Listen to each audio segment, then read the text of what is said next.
0. Alright, so in this problem, h is positive 1, a is negative 2, because that's right here. This is the a, this is the h, and k is positive 2. Okay, so that means that x's, we're going to subtract 1 from the x's, and for the y's, we're going to do negative 2y plus k, which is plus 2. So let's do the transformation. So we're going to have negative 1 minus 1, negative 2, and then 2 times negative 2 is negative 4, plus 2 is negative 2. 0 minus 1 is negative 1. Negative 2 times 1 is negative 2, plus 2 is 0. 1 minus 1 is 0. And then negative 2 times 1 half is negative 1. So 2 minus 1 is 1. So now we're going to graph.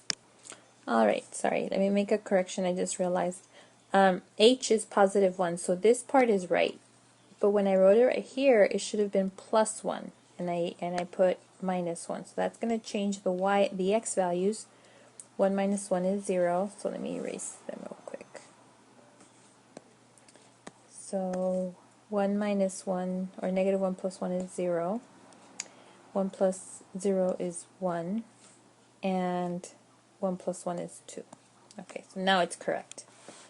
So now we're going to plot them. So 0, negative 2 here, 1, 0, and 2, 1. And draw the asymptote at y equals 2. Right there. And then connect the points. So something like this. The domain is all reals, and the range is everything below 2, so we're going to write negative infinity to 2 like that. Alright, so in this problem, h is negative 2, a is 1, and k is 3.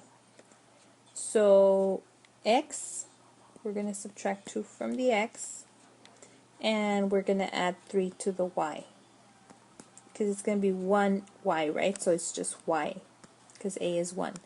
So now we're going to transform the points. So negative 1 minus 2 is negative 3. 4 plus 3 is 7. 0 minus 2 is negative 2. 1 plus 3 is 4. And 1 minus 2 is negative 1. 3 plus 1/4 is 3 and 1/4.